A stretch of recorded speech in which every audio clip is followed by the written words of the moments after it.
Tonight the boundaries between present and past dissolve like morning mist over a Zen garden.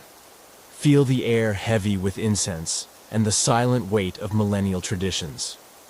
If this journey touches your soul, join us again and whisper from where you listen to us. Now, dim the lights, breathe deeply. Let us dream with memories that are not ours. The first ray of light touches the wet stones still damp with morning dew, and I awaken not to the sound of bells or drums, but to the almost imperceptible whisper of steel calling for my attention.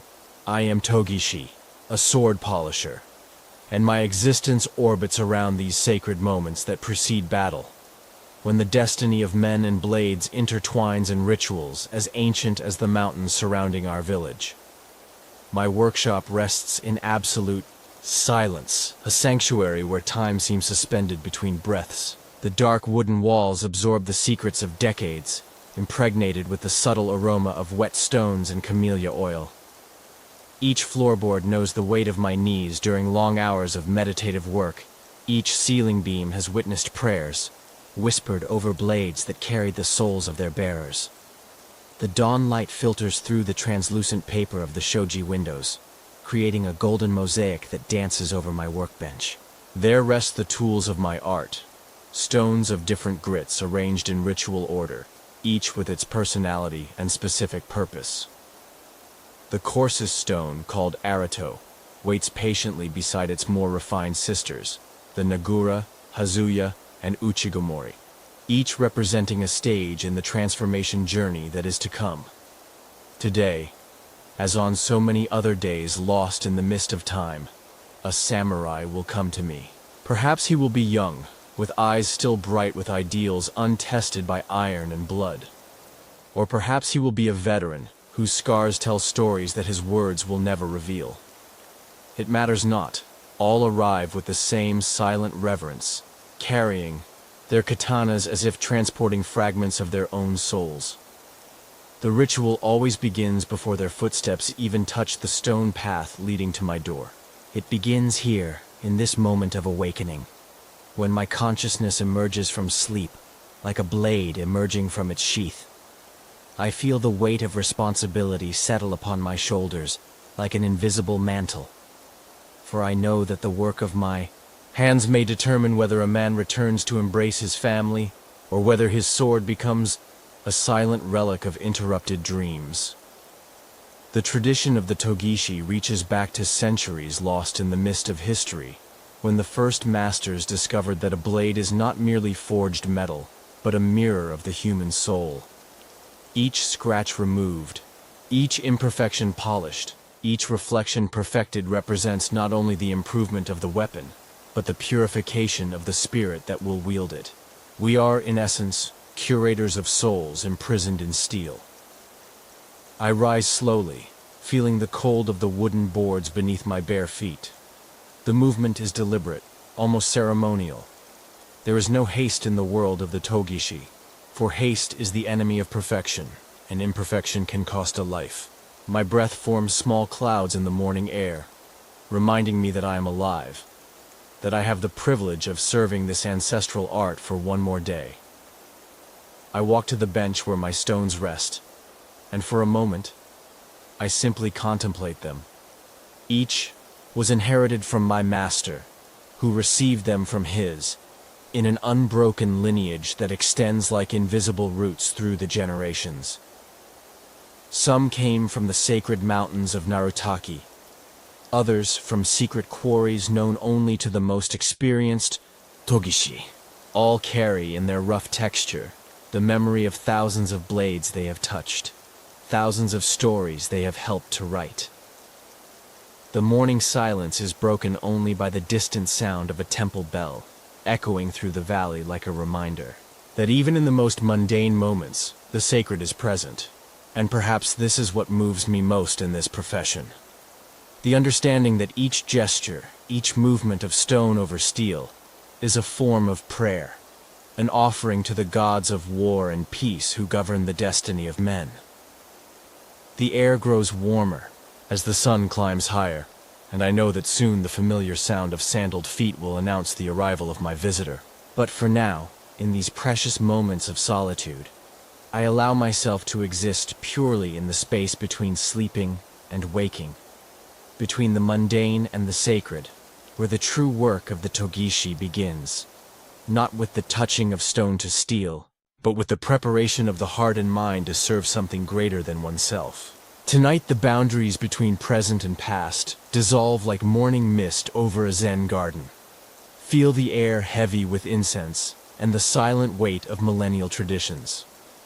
If this journey touches your soul, join us again and whisper from where you listen to us. Now, dim the lights, breathe deeply. Let us dream with memories that are not ours. The first ray of light touches the wet stones still damp with morning dew, and I awaken not to the sound of bells or drums, but to the almost imperceptible whisper of steel calling for my attention. I am Togishi, a sword polisher, and my existence orbits around these sacred moments that precede battle, when the destiny of men and blades intertwines in rituals as ancient as the mountains surrounding our village. My workshop rests in absolute silence, a sanctuary where time seems suspended between breaths. The dark wooden walls absorb the secrets of decades, impregnated with the subtle aroma of wet stones and camellia oil. Each floorboard knows the weight of my knees during long hours of meditative work. Each ceiling beam has witnessed prayers, whispered over blades that carried the souls of their bearers. The dawn light filters through the translucent paper of the shoji windows, creating a golden mosaic that dances over my workbench.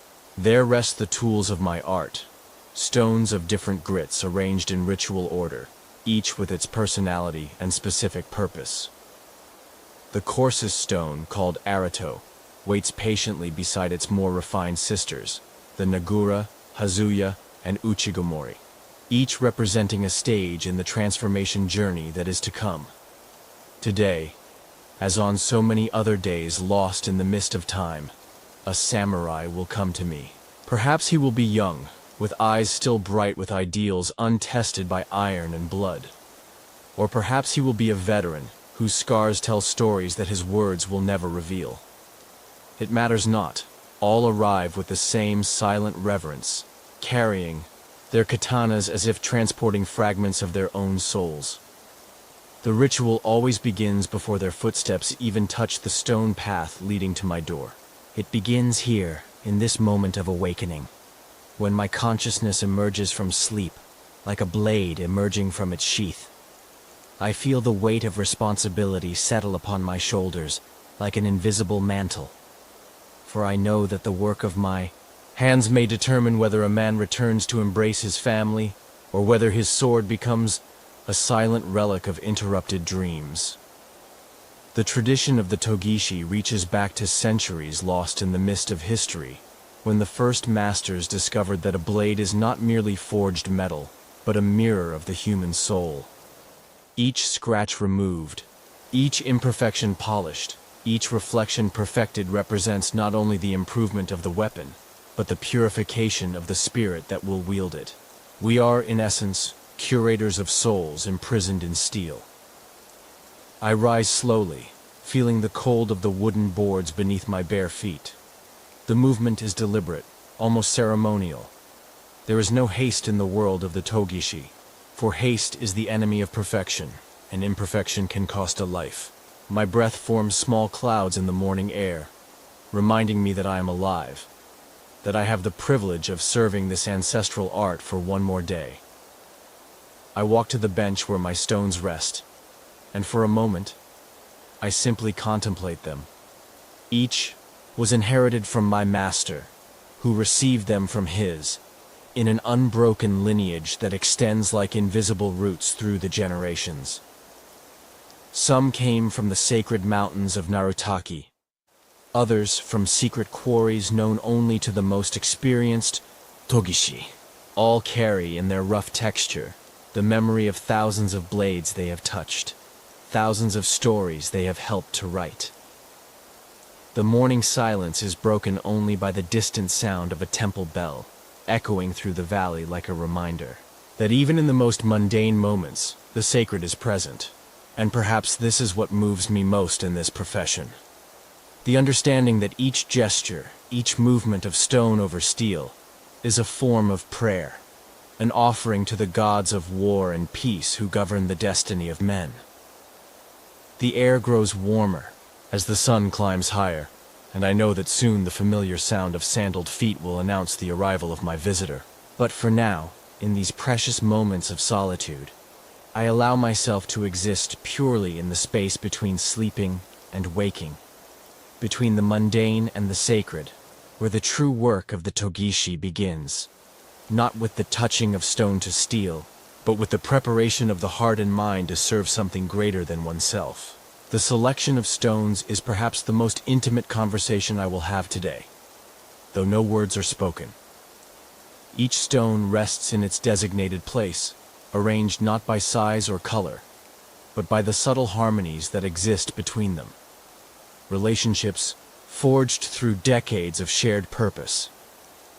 I approach them as one might approach a gathering of old friends, each with their own personality, their own gifts to offer the blade that will soon rest between us. The Arato stone sits at the beginning of this silent council, its surface rough and honest, bearing the scars of countless encounters with damaged steel. This stone knows violence, not the clean violence of battle, but the patient violence of transformation, the necessary destruction that precedes rebirth. Its gray surface is mottled with darker veins, like the grain in ancient wood, and when I run my fingers across its texture, I feel the accumulated wisdom of every blade it has touched. Beside it, the Binsui stone waits with the patience of deep water. Darker than its companion, almost black in the morning light, it holds within its crystalline structure the power to refine what the Arato has begun. I lift it carefully, feeling its weight settle into my palms, like a sleeping bird. The stone is cool to the touch, but I know that soon it will warm under the friction of our work, becoming a living participant in the transformation to come. The Nagura stones form their own small constellation, each one carefully selected, not just for its abrasive qualities, but for the particular song it will sing when drawn across steel. The Majiro, pale as morning mist, will whisper secrets of smoothness into the blade's surface. The Shiromono, white as fresh snow, carries within it the power to reveal the hidden patterns that lie sleeping in the steel. The Koma, yellow as autumn leaves, will bring forth the subtle gradations that separate a merely sharp blade from one that holds the light like captured starfire. I pause before each stone, not merely examining its surface, but listening to what it has to tell me.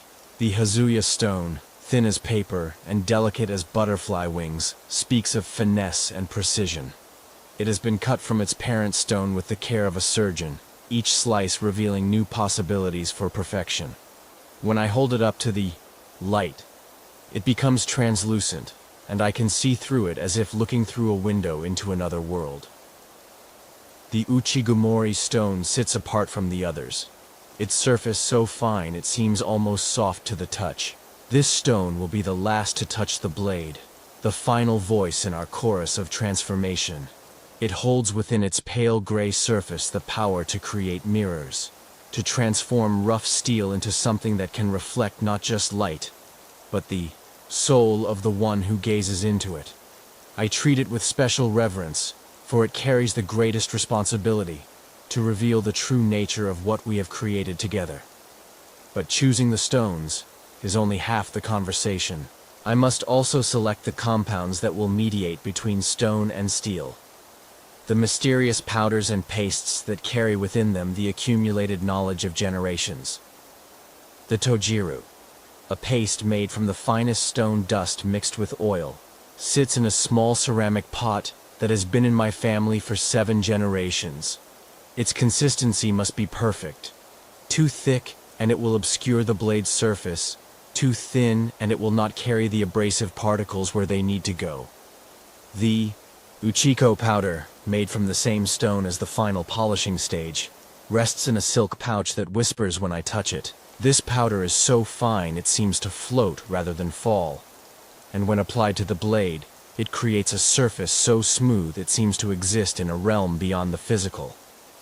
I have seen samurai weep when they first see their blade after the uchiko has done its work, not from sadness, but from the overwhelming beauty of steel transformed into something approaching the divine. Each stone must be prepared before it can serve its purpose. I begin with the arato, submerging it in a wooden tub filled with the same sacred water I used for my purification. The stone drinks deeply, its porous surface accepting the water like a desert accepting rain. I watch as tiny bubbles rise from its depths, each one carrying away some small impurity, preparing the stone to give its best to the blade that will soon rest against it. The ritual of soaking extends to each stone in turn, but the time varies according to their nature. The harder stones require longer immersion, sometimes an entire night, while the softer ones need only minutes. I have learned to read the signs, the way the bubbles change from rapid to slow, the subtle shift in color as the stone reaches its perfect state of readiness. This knowledge cannot be taught through words alone. It must be absorbed through years of patient observation, like learning to read the moods of the sky. As the stones soak, I prepare the workspace where the actual polishing will take place. The wooden block that will support the blade has been carved from a single piece of hinoki cypress, its surface worn smooth by countless hours of use. I run my hands across its surface, feeling for any irregularities that might interfere with the blade's perfect contact with the stone. Even the smallest imperfection in this support can translate into flaws in the final polish, so I examine it with the intensity of a monk studying sacred texts. The leather pad that will cushion the tang, the hidden portion of the blade that extends into the handle, must also be prepared. I work a small amount of oil into its surface, not enough to stain, but sufficient to prevent the metal from binding against the leather during the long hours of work ahead. This pad has absorbed the essence of hundreds of blades, and sometimes I fancy I can feel their presence when I touch it, like ghosts of steel whispering their stories into my fingertips. The final preparation involves arranging the tools in the precise order they will be used. This arrangement is not arbitrary, but follows a pattern established by generations of togishi, a choreography of transformation that has been refined through centuries of practice. Each tool must be within easy reach, positioned so that the flow of work is never interrupted by the need to search or fumble. The rhythm of polishing is sacred, and any disruption can break the meditative state that is essential to the work. The sound of approaching footsteps breaks the morning stillness like the first note of a temple bell, and I know without looking that my visitor has arrived. The rhythm of his walk tells me much, measured, deliberate, carrying the weight of purpose but not urgency.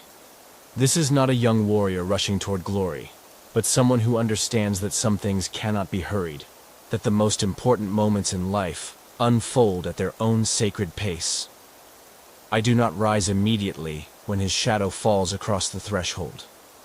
Instead, I complete the final adjustment to my stone arrangement, a gesture of respect, not just for him, but for the work itself. The togishi does not serve the samurai alone, but serves the ancient covenant between craftsman and warrior, between those who create and those who wield what is created. When I finally look up, our eyes meet in a moment of mutual recognition. Two men bound by traditions older than memory. He is perhaps 30 years of age, with the lean build of one who has known both feast and famine, victory and defeat. His kimono is simple but well made, the dark blue fabric bearing the subtle pattern of his clan's mon embroidered in silk thread that catches the light like captured starlight. But it is his eyes that tell me the most. They hold the particular stillness that comes only to those who have looked death in the face and found themselves still breathing when the sun rose again. Without words, he kneels and places his katana before me, the lacquered scabbard gleaming like black water in the morning light. The sword rests on a silk cloth he has brought for this purpose, and I notice that his hands tremble slightly as he releases it. Not from fear, but from the profound vulnerability of entrusting one's soul to another's care.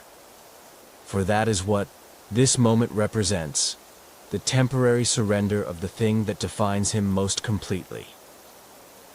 I bow deeply before touching the weapon, acknowledging not just the trust he has placed in me, but the spirit that resides within the steel itself. The Japanese believe that a sword possesses a soul, and after decades of working with these blades, I have come to understand that this is not mere superstition, but a truth that reveals itself only to those who approach with proper reverence. Each katana carries within it the essence of its maker, the hopes of its owner, and the memory of every moment it has served. My fingers find the silk cord that binds the scabbard to the guard, and I work it loose with the same care a priest might use when handling sacred relics. The knot is tied in a specific pattern, one that speaks of the sword's lineage and the school of swordsmanship its owner follows. I memorize this pattern, for when I return the blade, it must be bound exactly as it was. To do otherwise would be to suggest that I have somehow altered not just the steel, but the relationship between warrior and weapon. The moment of drawing arrives, and I pause with my hands positioned on scabbard and handle. This first glimpse of the blade is always a revelation, for no two swords are alike, and each carries its own story written in the patterns of its steel. I draw slowly, allowing the blade to emerge like dawn breaking over mountains, and as the steel catches the light, I see the tale it has to tell. The blade is beautiful but wounded. Along its edge, I can see the tiny nicks and scratches that speak of honest use. Not the dramatic gouges of Hollywood fantasy, but the subtle wear that comes from cutting through bamboo in practice, from contact with other blades in sparring, from the 1,000 small encounters that mark a weapon actually used rather than merely displayed. These imperfections do not diminish the sword's beauty. Rather, they give it character, like the lines around the eyes of a person who has lived fully. But it is the hamen, the temper line that runs along the blade's edge, that truly captures my attention. This wavy pattern, created during the forging process when the steel was heated and cooled in precise stages, is like a fingerprint, unique to this blade alone. In some places, the line is clear and bright, showing the skill of the original smith. In others, it has been obscured by scratches or dulled by improper cleaning, waiting for my touch to restore its original glory. I hold the blade up to the light, turning it slowly to examine every inch of its surface. The steel speaks to me in a language older than words, telling me where it needs attention, where it has been stressed, where it holds the potential for greater beauty. I can see the subtle variations in the grain structure, the places where the hard-edged steel meets the softer spine steel, the delicate transition zones that require the most careful attention. The samurai watches in silence as I conduct this examination, and I can feel his tension like a physical presence in the room. This is perhaps the most vulnerable moment in a warrior's life. To have his soul laid bare before another's eyes. To have his most intimate companion examined and judged. I am careful to keep my expression neutral, professional, for I understand that any sign of concern or disappointment on my part might be interpreted as judgment not just of the blade, but of the man who carries it. Finally, I set the sword carefully on the prepared wooden block, positioning it so that the morning light falls across its surface at the optimal angle. The blade seems to glow with inner fire, and for a moment, both the samurai and I simply gaze upon it in shared appreciation. This is why we do what we do. Not for money or recognition, but for moments like this, when the boundary between the practical and the transcendent dissolves completely. I look up at the samurai and nod once, a gesture that carries within it both acceptance of his trust and promise of my best effort. He returns the nod, then settles back on his heels to wait. Some warriors leave their swords and return later, but this one chooses to remain, to witness the transformation of his companion. I respect this choice, for it speaks of a deep understanding of what is about to unfold. Not merely the mechanical process of polishing, but a form of communion between craftsman, warrior, and steel. The blade lies before me now, ready to receive my attention, and I feel the familiar stirring of anticipation that always precedes this work. Soon, my hands will touch steel that has touched the hands of its maker, that has rested against the hip of this warrior through countless days and nights. Soon, the ancient dance will begin, the patient conversation between stone and steel that will reveal the true nature hidden within the metal's heart.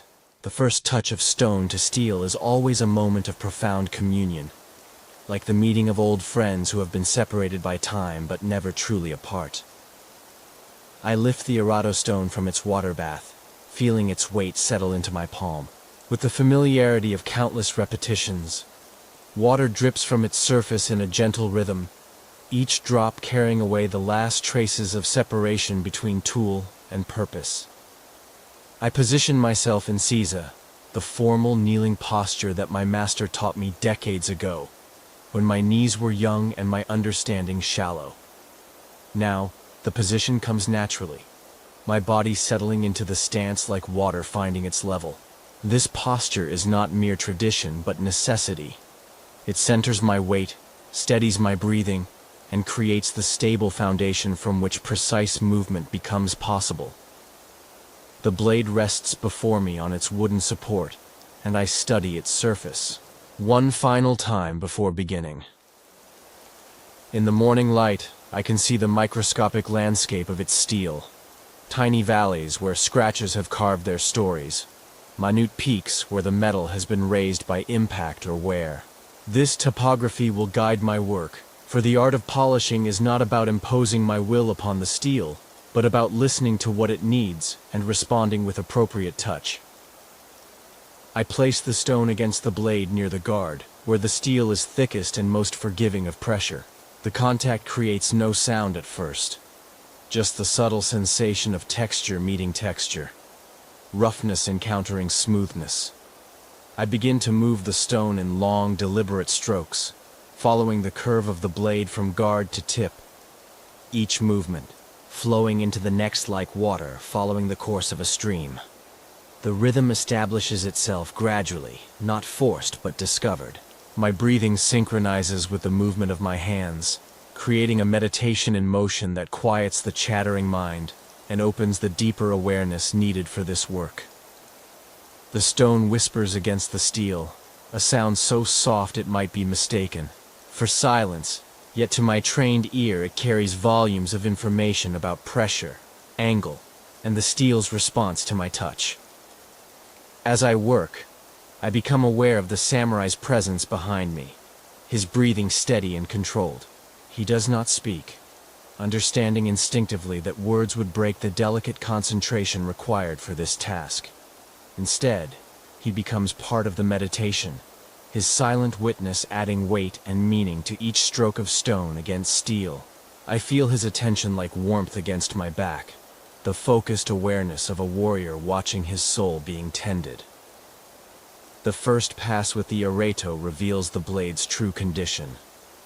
Where I had seen only surface scratches, deeper wounds become apparent, places where the steel has been stressed beyond its limits, where previous polishing has been hasty or unskilled. These discoveries do not discourage me. Rather, they clarify the path ahead, showing me exactly what the blade needs to return to its full potential. I adjust my pressure and angle, responding to what the steel tells me through the stone. In some areas, I must work more aggressively, using the Erato's coarse surface to remove damaged metal and reveal the healthy steel beneath. In others, a lighter touch is required, preserving the subtle curves and transitions that give the blade its character. This is the art within the craft, knowing when to be bold and when to be gentle, when to remove and when to preserve. The water on the stone surface serves as both lubricant and messenger, carrying away the tiny particles of steel and stone that result from our work. I watch this slurry carefully, for its color and consistency tell me much about the progress being made. When it runs clear, I know the stone is cutting cleanly. When it darkens, I understand that we are reaching deeper layers of the steel, approaching the true surface that has been hidden beneath years of wear and neglect. Time becomes fluid in this state of focused attention. Minutes might pass, or hours. I cannot tell, for I have entered the timeless realm where craftsman and material exist in perfect harmony. My hands move without conscious direction, guided by decades of experience and an intuitive understanding of what the blade requires. The stone becomes an extension of my will, the blade a partner in a dance choreographed by tradition and refined by practice. Gradually, the blade's surface begins to transform. The random scratches and nicks that marked its arrival start to disappear, replaced by the uniform pattern of the stone's work. This new texture is still rough by the standards of the finished product, but it represents progress, the first step in the journey from damaged tool to perfected weapon. I can see the hamen beginning to emerge more clearly, its wavy line becoming more distinct as the obscuring scratches are removed. The samurai shifts slightly behind me, and I sense his growing amazement as he watches his blade's transformation. Perhaps he has never witnessed this process before, never seen how patient work can reveal beauty hidden beneath surface imperfections. Or perhaps he has, but the wonder never fades. The miracle of watching something precious return to its true nature through careful attention and skilled hands. I complete the first stage of polishing and set the arido aside, my hands already reaching for the binsui stone. The transition between stones is crucial. Each must build upon the work of its predecessor while preparing the way for what follows. The binsui's finer texture will refine what the arido has begun, smoothing the relatively coarse scratches left by the first stone and preparing the surface for even finer work to come. The second stone feels different in my hands, denser, more refined, carrying within its structure the promise of greater precision. As I begin the next phase of our work, I feel the blade responding differently to this new touch. Where the arido spoke in bold strokes, the binsui whispers in subtle gradations. The steel seems to relax under this gentler treatment, revealing more of its inner nature with each careful pass. The meditation deepens as the work progresses. My awareness expands to encompass not just the immediate task, but the entire web of relationships that surround this moment. The samurai's trust, the blade's history, the generations of craftsmen who have refined these techniques, the warriors who will depend upon this steel in battles yet to come. I am not merely polishing a sword. I am participating in an ancient conversation between human skill and natural material, adding my voice to a chorus that stretches back through centuries of dedicated practice. The moment when the hamen first reveals itself is like watching a ghost materialize from mist, a phenomenon so subtle yet profound that it never fails to steal my breath. I have witnessed this emergence thousands of times, yet each occurrence feels like the first. A small miracle unfolding beneath my hands as the steel surrenders its deepest secrets to patient attention and skilled touch. With the Nagura stone now in my grasp, its pale surface drinking the morning light like powdered moonbeams, I begin the delicate work of coaxing the temper line from its hiding place within the blade's surface. This stone, finer than its predecessors, speaks to the steel in whispers rather than declarations. Each stroke a gentle question asked of the metal's crystalline structure. The blade responds slowly, reluctantly, like a shy creature emerging from deep forest shadows. I work in sections now, focusing my attention on small areas where I can control every variable with absolute precision. The Nagura moves in shorter strokes, following the natural curve of the blade, but concentrating on revealing the subtle boundaries where different types of steel meet within the weapon's structure. These boundaries are not accidents, but deliberate choices made by the original smith. Decisions that determine how the blade will bend without breaking, how it will hold its edge while remaining flexible enough to survive the shock of combat. The first hint of the hamen appears as a faint shadow, barely distinguishable from the surrounding steel. To untrained eyes, it might seem like a trick of the light, a phantom pattern that exists more in imagination than reality. But I know better. This shadow is the beginning of revelation, the first sign that the blade is ready to show me the artistry hidden within its heart. I adjust my angle slightly, allowing the light to strike the surface at precisely the right degree, and the shadow deepens, becomes more distinct. The samurai behind me draws in a sharp breath, and I know he has seen it too. The ghostly line that marks where his blade's soul begins to emerge. This is often the moment when warriors understand, perhaps for the first time, that their weapons are not merely tools, but works of art, creations that embody centuries of accumulated wisdom about the marriage of function and beauty. His reverence is palpable, adding weight to the already sacred atmosphere of our shared vigil. As I continue working, the Haemon grows stronger, more defined. What began as a whisper becomes a song, a flowing melody written in steel that tells the story of the blade's creation. I can see where the smith applied clay to control the cooling process, where he adjusted the temperature to create specific effects, where his skill and vision combined to create patterns that are both functional and beautiful. Each wave, each subtle variation in the line, speaks of decisions made in the heat of creation, choices that determine not just how the blade looks, but how it performs.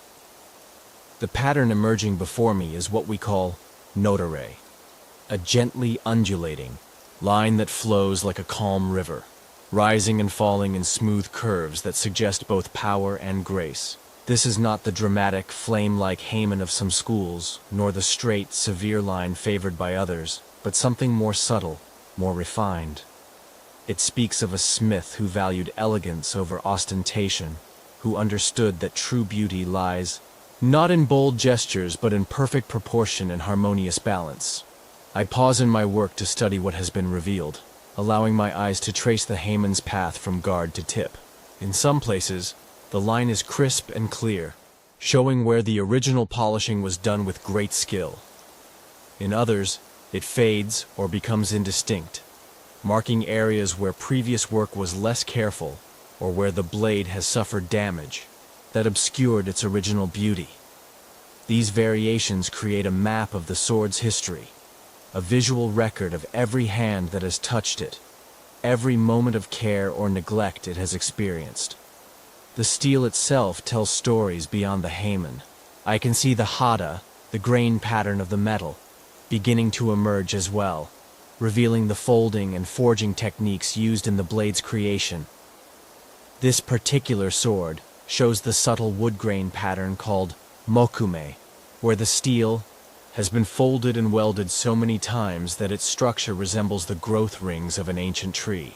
Each line in this pattern represents countless hammer blows, hours of patient work at the forge, the gradual transformation of raw iron into something approaching perfection. Working with the Majiro stone now, I begin to refine the Haemon further, bringing out details that were invisible just moments before.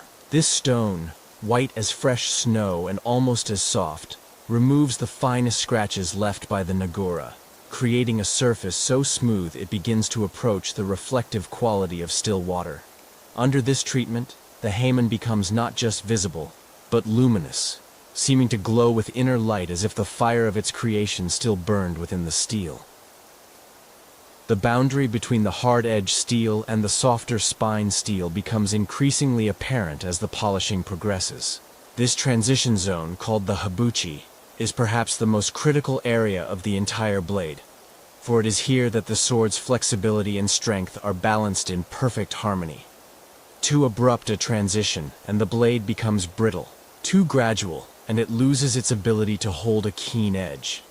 The smith who forged this weapon understood this balance perfectly, creating a transition so smooth it seems to flow like liquid metal frozen in time. I find myself holding my breath as more details emerge. Within the Haemon itself, I can see the ni, tiny particles of hard steel that sparkle like stars in a night sky, each one a microscopic crystal formed during the blade's creation. These particles are not flaws, but features. Evidence of the precise temperature control that allowed the smith to create exactly the structure he envisioned. They catch the light and throw it back in brilliant points, creating a constellation within the steel that seems to shift and dance as the viewing angle changes. The samurai moves closer, drawn by the beauty that is emerging from what seemed like ordinary steel just hours before. I can feel his wonder, his growing understanding that he carries not just a weapon, but a masterpiece, a creation that represents the highest achievement of human skill applied to natural materials. This moment of recognition is part of why I do this work, not just to restore function to damaged tools, but to reveal the artistry that lies hidden within them, waiting for patient hands to bring it back to light. In the growing clarity of the blade's surface, I begin to see not just the steel itself, but the shadows of its history, the phantom impressions of moments when this weapon served its purpose in the world beyond my workshop. Each subtle variation in the metal's grain speaks of stress endured and overcome, of impacts absorbed and forces redirected, of the countless times this blade has been drawn from its scabbard in service to its master's will. There, near the kisaki, the blade's point, I notice a barely perceptible change in the steel's color, a faint discoloration that tells of blood once spilled and carefully cleaned away. This is not the dramatic staining of legend, but the subtle ghost of contact with mortality, a reminder that this beautiful object was created for a purpose far removed from the aesthetic contemplation it now inspires. The mark is so faint that only eyes trained by decades of experience could detect it, yet it carries within it the weight of a life taken or a life saved. Further down the blade, closer to the guard, I find evidence of a different kind of history. Here the steel shows the microscopic wear patterns that come from repeated drawing and sheathing, the gentle abrasion that occurs when metal slides against wood and silk thousands of times over years of faithful service. These marks are like the lines in an old man's palm, each one a record of action taken, of moments when the blade was called upon to serve its master's needs. The samurai watches as I trace these nearly invisible signs with my fingertip, and I see recognition dawn in his eyes. Perhaps he remembers the moment that created that faint stain near the point, or the countless mornings when he drew this blade for practice, wearing those subtle grooves through repetition and dedication. The sword is revealing not just its own history, but his, the story of their partnership written in steel and time. As I continue working with progressively finer stones, more details emerge from the blade's surface like stars appearing in a darkening sky. I can see where previous polishers have worked, their techniques revealed in the subtle patterns they left behind. One section shows the confident, flowing strokes of a master craftsman, while another bears the hesitant marks of someone less skilled, perhaps an apprentice learning his trade on this very blade decades ago. These layers of history fascinate me more than any written chronicle could. Here is a record not of what people said or claimed to have done, but of what they actually did. The evidence of their skill or lack thereof preserved in microscopic detail within the steel itself. The blade becomes a palimpsest, a manuscript, written and rewritten by successive generations of craftsmen, each adding their own chapter to its ongoing story. I pause to examine a particularly intriguing section, where the hamen shows an unusual variation, a small area where the temper line dips lower than expected, creating a pattern that seems almost like a signature. This could be the mark of the original smith, a deliberate variation introduced to identify his work, or it might be the result of some accident during forging that the craftsman chose to incorporate rather than discard. Either way, it speaks of human hands working with fire and steel, making decisions in moments of creation that would echo through centuries. The morning light has shifted as we work, and now it strikes the blade at a different angle, revealing aspects of its structure that were invisible before. The hata, the grain pattern of the steel, becomes more pronounced, showing the complex folding and welding that went into the blade's creation. I count the layers visible in the pattern, estimating that this steel was folded at least 16, times during forging, creating thousands of microscopic layers that give the metal its strength and flexibility. This folding pattern tells me much about the smith who created this blade. The regularity of the layers speaks of patience and precision, while their subtle variations show the hand of an artist who understood that perfection lies not in mechanical uniformity, but in controlled variation. Each fold was a conscious choice, a decision about how to manipulate the steel's structure to achieve the desired balance of hardness and resilience.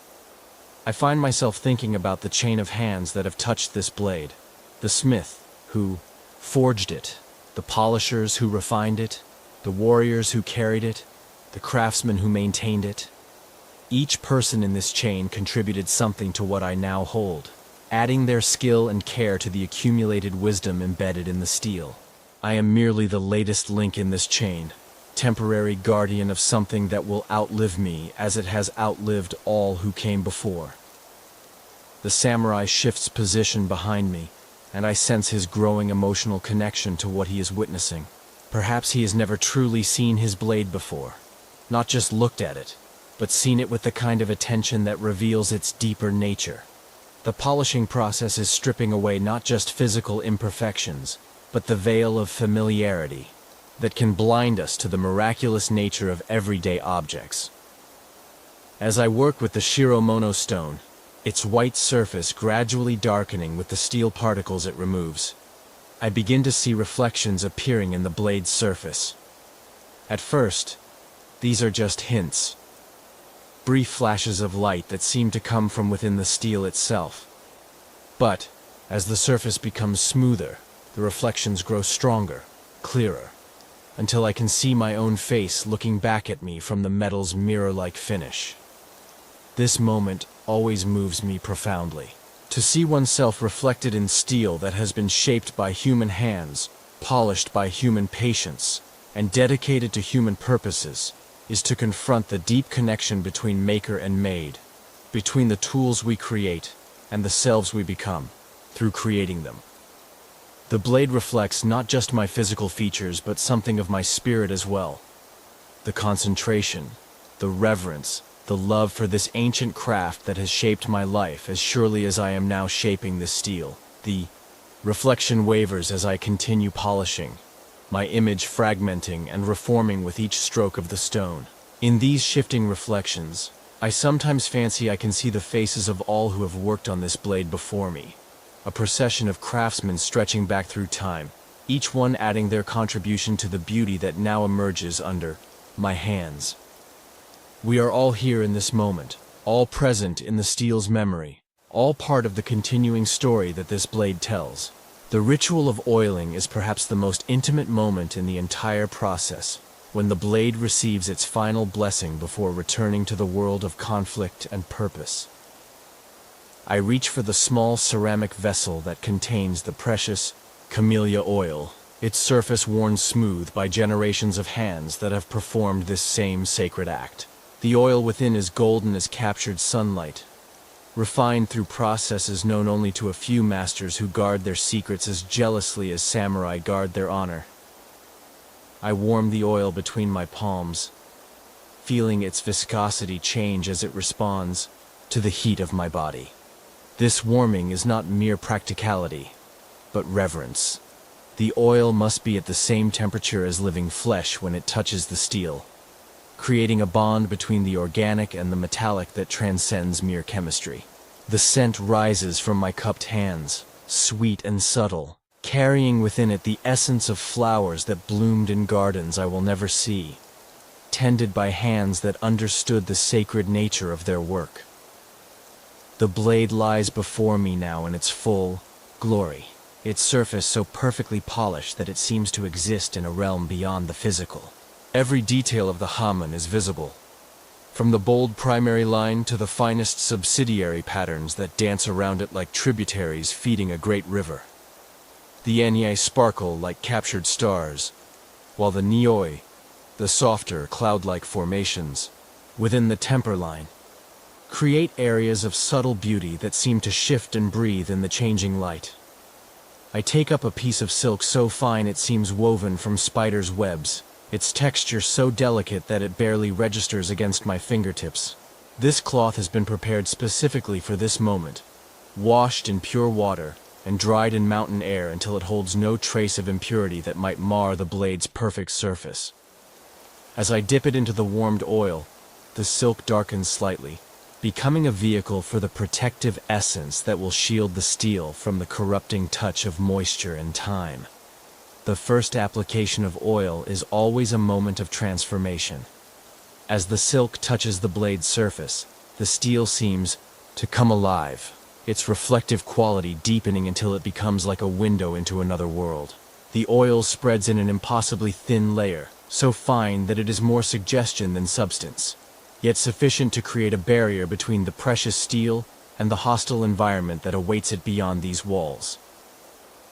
I work systematically, covering every inch of the blade's surface with the same careful attention I have given to its polishing. The oil must reach into every microscopic valley, every tiny crevice where moisture might otherwise find purchase and begin its slow work of destruction. This is not mere preservation but consecration, the anointing of a sacred object with substances that will maintain its purity in an impure world. The samurai watches this process with an intensity that borders on reverence, and I understand his fascination. He is witnessing the final stage of his weapon's rebirth, the moment when it transitions from object of beauty to instrument of purpose. The oil represents the bridge between these two states, protecting the aesthetic achievement while preparing the blade for the practical demands that await it. As I work, I find myself thinking about the nature of protection itself. The oil I apply will shield the steel from rust and corrosion. But what protects the soul of the blade? That ineffable quality that makes it more than mere metal. Perhaps it is the care with which it is treated, the reverence with which it is handled, the understanding that it represents something greater than the sum of its physical parts. Perhaps protection comes not from substances applied to its surface, but from the respect held in the hearts of those who encounter it. The oil catches the light as I spread it, creating rainbow patterns that shift and dance across the blades, surface like aurora borealis, captured in steel. These colors are not permanent, but ephemeral, existing only in the moment when light, oil, and metal combine in perfect harmony. They remind me that beauty is often transient, that the most profound experiences cannot be grasped or held but only witnessed and remembered. I pay special attention to the areas where the blade will contact its scabbard, applying slightly more oil to these zones where friction might otherwise cause wear. The relationship between sword and sheath is like a marriage, intimate, necessary, but requiring careful maintenance to prevent the small irritations that can grow into serious problems over time. The oil serves as mediator in this relationship, allowing the blade to slide smoothly into its resting place, without the grinding contact that would gradually wear away its perfect surface. The tang, the hidden portion of the blade that extends into the handle, receives its own careful treatment. Though this area will never be seen once the sword is assembled, it is no less important than the visible portions. Here, the smith's signature is often found, carved into the steel in characters that identify not just the maker, but the lineage and tradition from which the blade springs. I clean these characters carefully, ensuring that the oil penetrates every stroke and curve, preserving for future generations the identity of the craftsman who gave this weapon life. As the oiling nears completion, I become aware of a subtle change in the atmosphere of the workshop. The blade seems to radiate a different quality now, not just the cold perfection of polished steel, but something warmer, more alive. It is as if the oil has awakened some sleeping aspect of the weapon's nature, transforming it from beautiful object to living presence. The samurai feels this change too. I can see it in the way his breathing has deepened, in the increased intensity of his gaze. The final drops of oil are applied with ceremonial precision, each one placed exactly where it is needed to complete the protective coating. I use a clean section of silk to remove any excess, ensuring that the surface retains only the thinnest possible layer. enough to protect, but not so much as to obscure the beauty that lies beneath.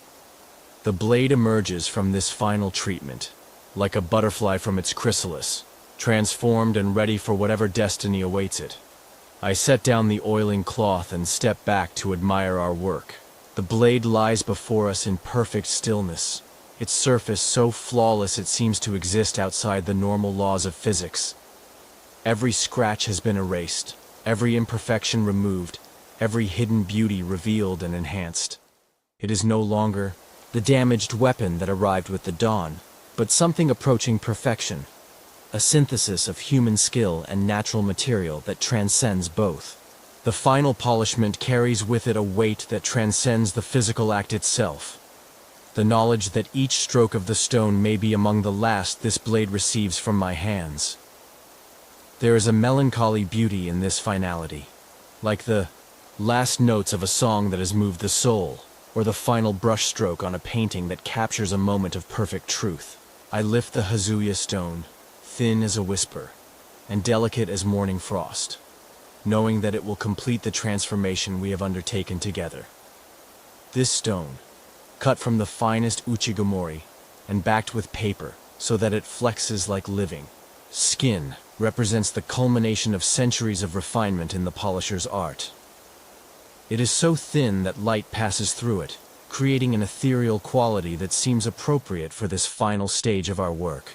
As I position it against the blade's surface, I feel the weight of tradition settling upon my shoulders, the accumulated wisdom of countless masters who have performed this same ritual, each adding their understanding to the river of knowledge that flows through my hands. The Hazuya moves across the steel with a touch so light it barely seems to make contact. Yet its effect is profound.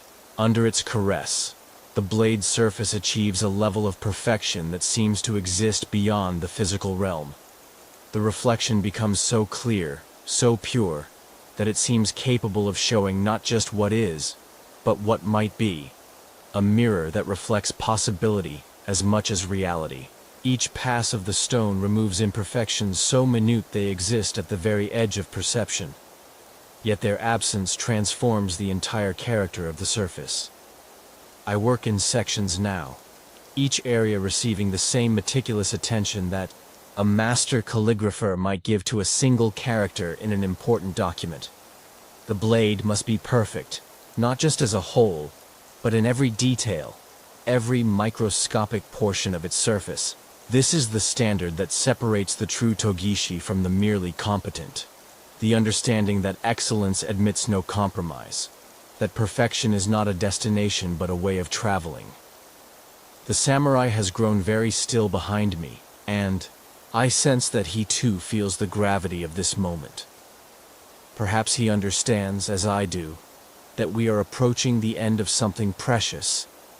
This time of transformation, when his weapon exists in a state of pure potential, perfect and unmarked by the conflicts that await it. Soon it will return to the world of action and consequence, where its beauty will be tested against the harsh realities of steel meeting steel, where its perfection will be measured not in aesthetic terms, but in its ability to preserve the life of the man who wields it. As I work, I find myself memorizing every detail of the blade's surface, storing away the image of its perfection like a treasure to be recalled in quieter moments. The Heian flows like a frozen river, its patterns so complex and beautiful that I could study them for hours without exhausting their mysteries. The Ni sparkle with captured light, each one a tiny star in the constellation of the blade's beauty. The Hada shows the grain of the steel like the growth rings of an ancient tree, telling the story of its creation in lines that speak of patience, skill, and profound understanding of the material's nature. The final passes with the Hazuya create a surface so reflective that it seems to glow with inner light. I can see my own face looking back at me from the steel, but also something more. The faces of all who have contributed to this moment, the smith who forged the blade, the masters who taught me this art, the samurai who trusted me with his most precious possession. We are all present in this reflection, all part of the continuing story that this weapon tells. I set the Hazuya aside and reach for the Uchiko powder. the finest abrasive known to our art. This powder, made from the same stone as the final polishing stage, is so fine it seems to float rather than fall, creating clouds of microscopic particles that settle on the blade like snow on a mountain peak. Applied with a soft brush made from the finest badger hair, it creates the ultimate surface, one so smooth it seems to exist in a realm beyond texture, beyond the normal laws of physics. The application of uchiko is more ritual than technique, each stroke of the brush a prayer offered to the spirit of the blade. The powder settles into the microscopic valleys left by even the finest stone, filling them until the surface achieves a uniformity that seems almost supernatural. Under this treatment, the blade becomes not just a weapon, but a work of art, a creation that embodies the highest achievements of human skill applied to natural materials. As the final traces of powder are brushed away, the blade reveals its ultimate nature. The surface is so perfect it seems to exist outside normal space and time, a window into a realm where beauty and function achieve perfect synthesis. The hamen glows like captured fire, the nai sparkle like stars in a clear night sky, and the overall effect is so stunning that both the samurai and I fall silent in shared appreciation of what has been achieved. This is the moment I live for. When months or years of accumulated damage are erased, when hidden beauty is revealed, when the true nature of the steel emerges from beneath the scars of use and time, it is a moment of resurrection, of transformation, of the triumph of patient skill over the entropy that seeks to claim all beautiful things. The blade that lies before us now is not just restored, but reborn, returned to a state of perfection that may exceed even its original condition. Yet even as I admire our achievement, I am aware of its fragility. This perfection is temporary, destined to be marked and scarred by the very use for which the blade was created. The first time it cuts, the first time it blocks another weapon, the first time it is drawn and sheathed, tiny imperfections will begin to accumulate once again. This knowledge does not diminish the value of what we have accomplished, but rather enhances it. For we have created something precious precisely because it is ephemeral, beautiful precisely because it is vulnerable. The samurai moves closer, drawn by the blade's transformed appearance, and I see wonder in his eyes. Perhaps he has never truly seen his weapon before, never understood the artistry that lies hidden beneath its functional surface. The polishing has revealed not just the blade's physical beauty but its spiritual essence, the soul that the Japanese believe resides within every well-made sword, the ineffable quality that transforms mere metal into something approaching the divine. The moment of return arrives like the turning of a tide, inevitable, yet somehow unexpected despite all the hours of preparation that have led to this point. I lift the transformed blade from its resting place, feeling its weight settle into my hands with a familiarity that speaks of the intimate relationship we have shared throughout this long morning. The steel seems different now, not just in appearance, but in essence, as if our work together has awakened something that was sleeping within its crystalline structure. I turn toward the samurai, and our eyes meet across the space that separates craftsman from warrior, creator from wielder. In his gaze, I see a complex mixture of emotions, anticipation, reverence, perhaps even a touch of apprehension. For he knows, as I do, that the blade I am about to place in his hands is not quite the same weapon he entrusted to my care at dawn. It has been transformed, refined, elevated to a state of perfection that may exceed even his expectations. The formal presentation of a polished blade follows protocols established centuries ago, rituals that acknowledge the sacred nature of what is being transferred from one guardian to another. I kneel in seiza, the blade resting across my upturned palms like an offering to the gods themselves. The steel catches the light and throws it back in brilliant flashes, each reflection a testament to the hours of patient work that have brought us to this moment.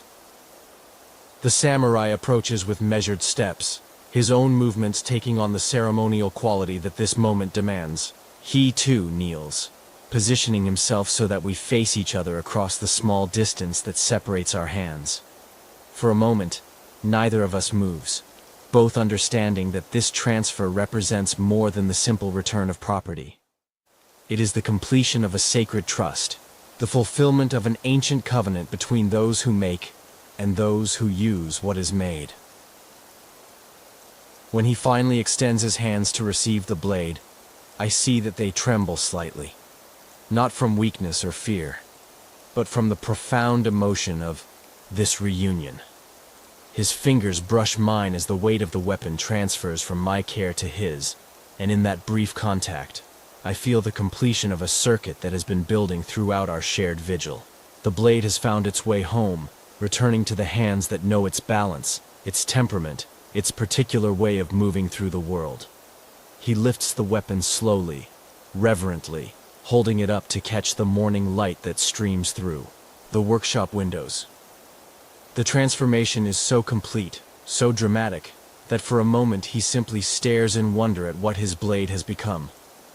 The surface that was scarred and dulled by use now gleams like captured starlight, every detail of its construction revealed with crystalline clarity. The hammer flows like a river of fire frozen in steel, while the knives sparkle like diamonds scattered across its surface.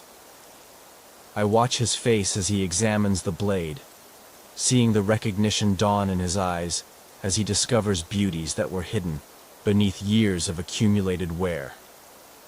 Perhaps he notices for the first time the subtle variations in the hammer's pattern, or the delicate grain structure that speaks of the smith's skill in folding and welding the steel. Perhaps he sees his own reflection looking back at him from the mirror-like surface, clearer and more perfect than any bronze mirror could provide.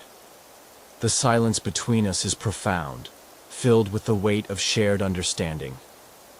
No words are necessary to communicate what has transpired here. The blade itself speaks more eloquently than any language could. Its transformation from damaged tool to perfected weapon tells the story of what human patience and skill can accomplish when applied with proper reverence and understanding. He tests the blade's balance, feeling how the redistribution of weight through polishing has affected its handling characteristics. A well-polished sword moves differently than a neglected one, more responsively, more precisely, as if the removal of surface imperfections has freed the steel to express its true nature. I see satisfaction in his movements, as he discovers that the blade not only looks better, but feels better, that form and function have been enhanced together through our work. The examination extends to every aspect of the weapon. He studies the kisaki, the point, where the convergence of edge and spine creates the blade's most critical feature. Here, the polishing has revealed the subtle geometry that determines how effectively the weapon will penetrate, how cleanly it will cut. The lines are now so sharp, so perfectly defined, that they seem to exist in a realm beyond the merely physical.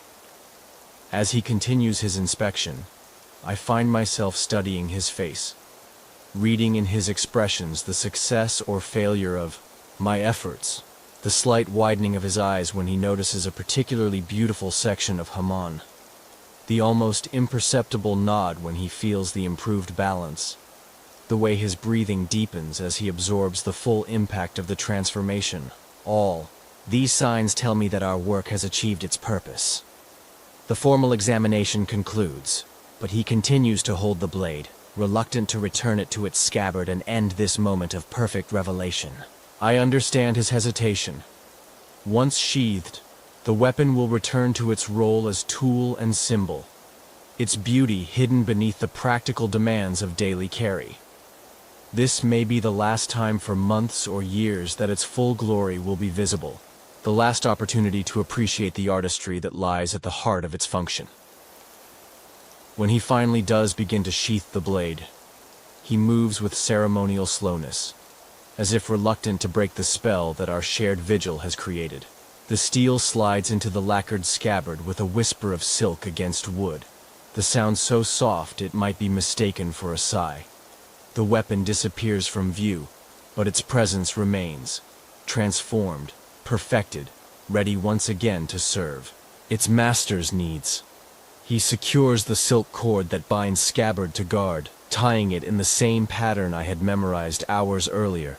This attention to detail speaks of his understanding that every aspect of the weapon's presentation matters, that the ritual of carrying extends beyond mere function, to encompass respect for the blade's nature and history. The formal return is complete, but neither of us moves to end our encounter. We remain kneeling, facing each other across the space where the blade so recently lay, both understanding that something significant has concluded. The morning that began with a damaged weapon and a craftsman's promise has ended with transformation achieved and trust fulfilled. From the window of my workshop, I watch him depart as the sun climbs higher into a sky that promises either glory or sorrow before it sets again. His figure moves with a different quality now, not just the measured pace of a warrior, but something more refined, more complete. The sword at his side rides differently too, its perfect balance evident even in the way it moves with his walking rhythm. The transformation we achieved together has changed not just the weapon, but somehow the man who carries it as well.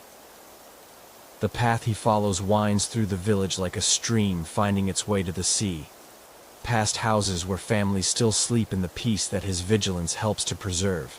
Morning mist clings to the thatched roofs and rises from the rice paddies beyond, creating a landscape that seems suspended between dream and waking. In this soft light, he appears almost ethereal, a figure from legend walking through a world, too beautiful to contain the violence for which he prepares. I find myself memorizing every detail of his departure, the way the morning breeze stirs the fabric of his hakama, the precise angle at which he carries his head, the rhythm of his breathing that speaks of centered calm despite the uncertainty that awaits. These details feel precious now, fragments of a moment that may never come again.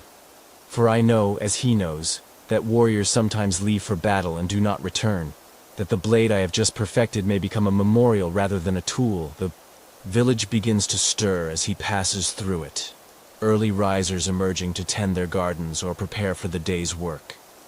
They bow respectfully as he passes, these farmers and craftsmen who depend upon his protection, and I see in their gestures the weight of responsibility he carries.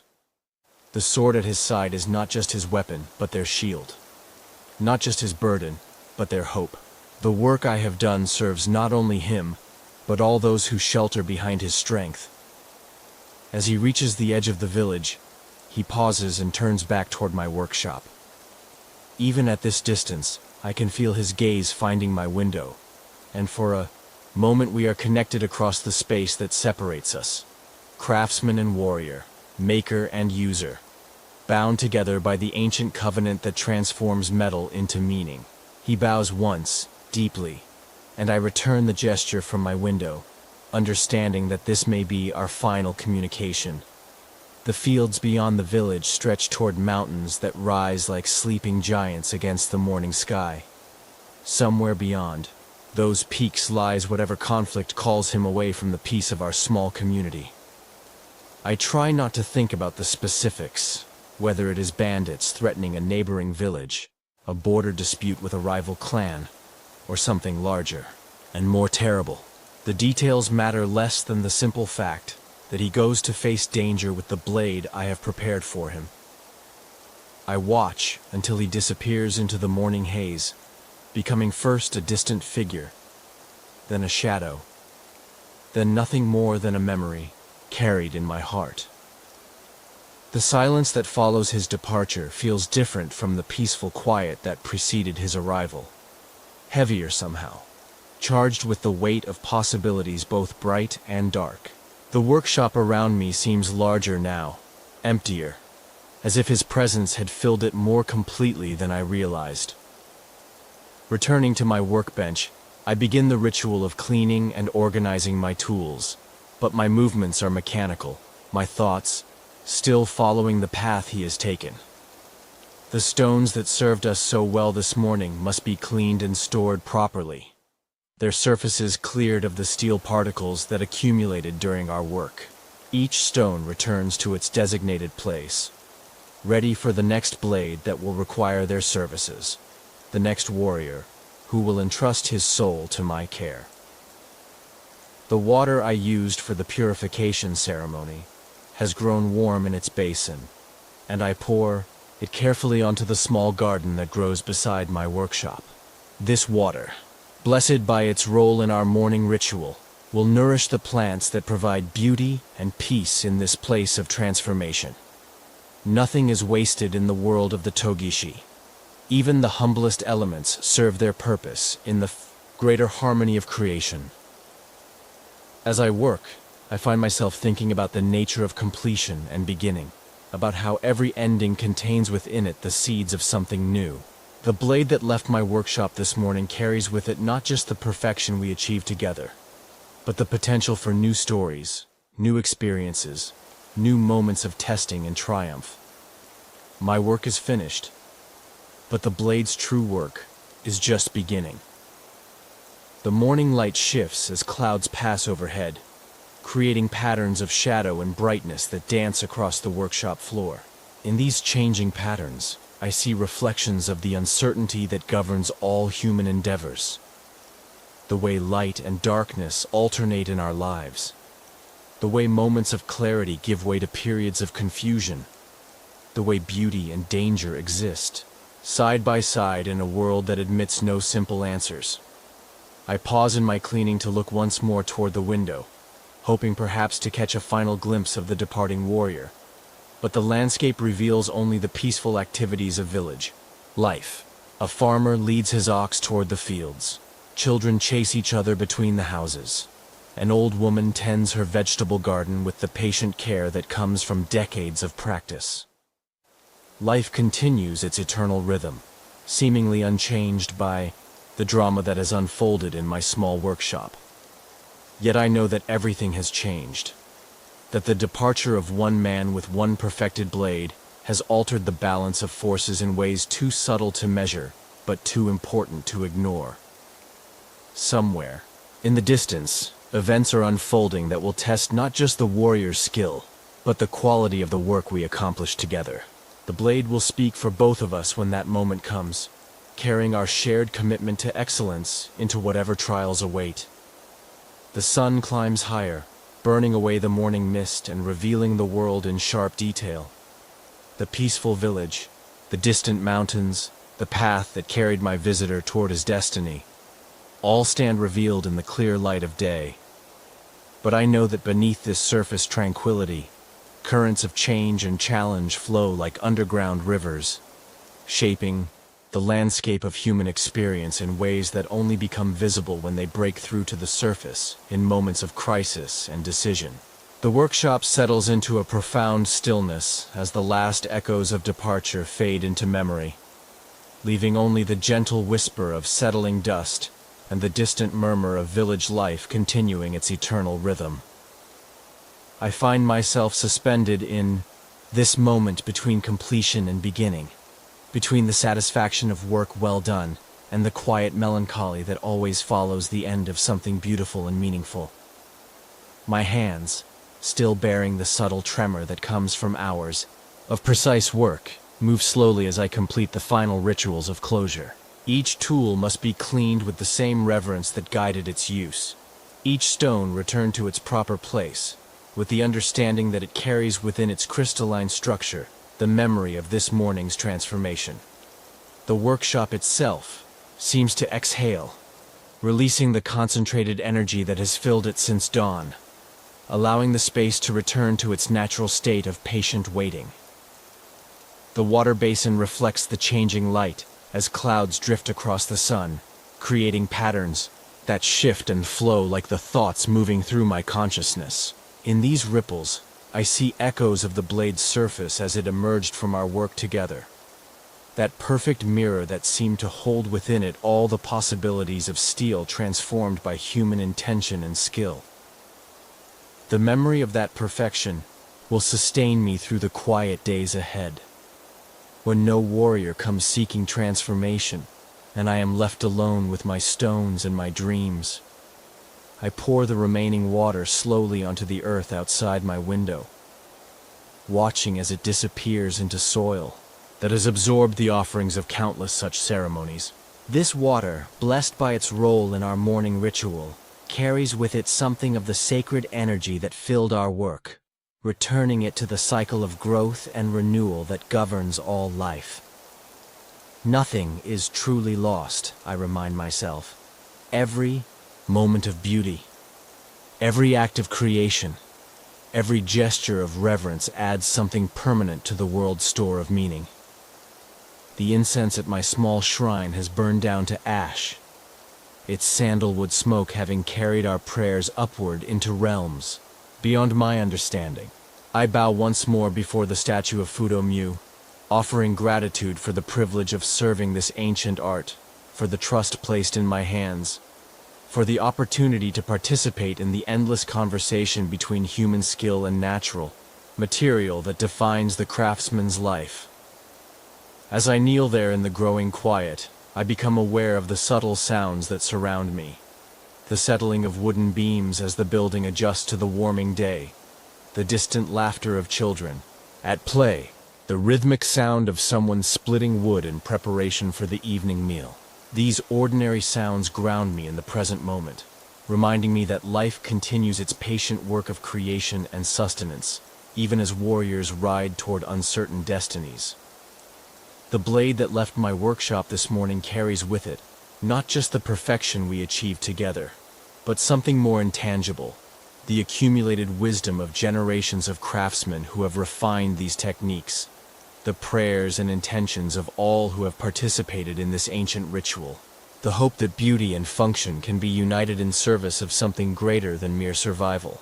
In this sense, every polished blade becomes a messenger, carrying forward the values and aspirations of the culture that created it. I think about the warrior now riding toward whatever conflict awaits him, and I wonder if he can feel the difference in the weapon at his side. Does he sense the way the perfect balance changes his movement? The way the flawless surface seems to gather and focus light like a lens concentrating the sun's rays? Does he understand that he carries not just a tool, but a work of art? Not just a weapon, but a repository of human achievements stretching back through centuries of dedicated practice. The morning light continues its slow transformation of the workshop, revealing details that were hidden in the earlier shadows. Dust motes dance in the golden beams that slant through the windows, each particle following its own invisible path through the air like tiny planets orbiting an unseen sun. In their random movement, I see a reflection of the uncertainty that governs all human endeavors, the way we move through life guided by forces we cannot fully understand, trusting in patterns too large for our limited perception to grasp. My breathing has slowed to match the peaceful rhythm of the workshop's natural state, and I feel my consciousness beginning to drift like smoke from dying embers. The intense concentration required for the morning's work has left me in a state of profound calm, a meditation so deep it seems to dissolve the boundaries between self and surroundings. I am the workshop, the tools, the memory of steel transformed, all part of a single, seamless whole. The shadows lengthen as the sun climbs higher, creating new patterns of light and darkness that shift across the floor like the pages of an unwritten book. In these changing patterns, I read the story of time itself, the way moments accumulate into hours, hours into days, days into the years that shape a craftsman's life. Each shadow marks another step in the eternal dance between light and darkness, creation and dissolution, the making and unmaking that defines existence itself. Somewhere in the distance, beyond the mountains that ring our peaceful valley, the blade I perfected this morning moves toward its testing. Whether it will return, to me scarred by battle, or remain forever in the hands of its fallen master, I cannot know. But I am content in the knowledge that it goes forth as perfectly prepared as human skill can make it, carrying within its steel the best of what I have to offer.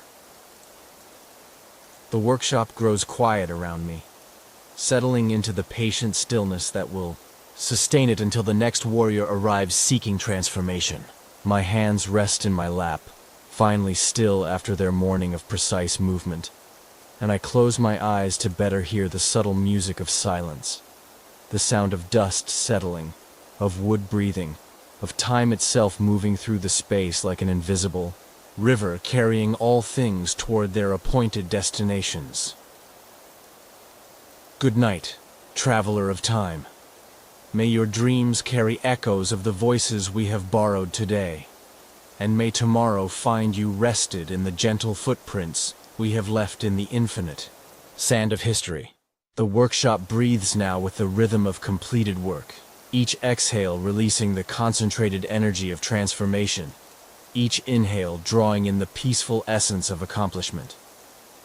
The tools rest in their appointed places like sleeping guardians, their surfaces still warm with the memory of purpose fulfilled. The stones, cleaned and returned to their silent counsel, hold within their crystalline hearts the whispered secrets of steel made perfect through patient devotion. In this deepening quiet, I find myself becoming one with the settling dust, with the golden light that grows softer as it slants through windows that have witnessed countless such moments of completion.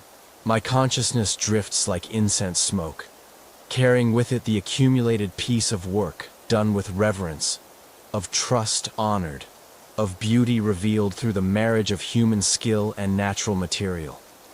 The blade travels now through landscapes I will never see, its perfect surface reflecting skies that change with each mile, each moment bringing it closer to whatever destiny awaits. But here, in this sanctuary of creation, time moves differently, more slowly, more gently, like water, flowing over smooth stones worn by centuries of patient passage. The urgency of the world beyond these walls cannot penetrate this sacred space where transformation occurs at the speed of meditation, where perfection emerges through the accumulation of countless small attentions. My breathing synchronizes with the workshop's natural rhythm, and I feel myself dissolving into the larger harmony that connects all things. The warrior riding toward uncertain fate, the blade that carries our shared intention, the stones that remember every touch, the water that blessed our work and now nourishes the earth. We are all part of a single story, written in steel and stone, in light and shadow, in the eternal conversation between what is and what might become. The shadows lengthen and soften, creating pools of gentle darkness where thoughts can rest without the sharp edges of analysis or concern. In these quiet spaces, the morning's work takes on the quality of a half-remembered dream, beautiful, meaningful, but somehow existing in a realm beyond the ordinary boundaries of time and space. The blade's transformation becomes a metaphor for all transformation, the polishing process, a meditation on the possibility of perfection emerging from patient attention to what is broken or incomplete. As consciousness drifts toward the borderland of sleep, the workshop itself seems to fade, becoming less a physical space than a state of mind, a place where the sacred and mundane meet, where the practical and transcendent merge into something that encompasses both while being limited by neither. The tools become symbols, the stones become teachers, the blade becomes a mirror reflecting not just light, but the deepest aspirations of the human spirit.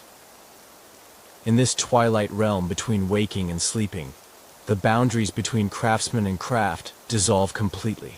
I am the stone moving across steel, the oil spreading in protective layers, the light revealing hidden beauty. I am the warrior carrying perfection toward an uncertain future, the blade singing its silent song of readiness, the workshop breathing with the rhythm of completed purpose.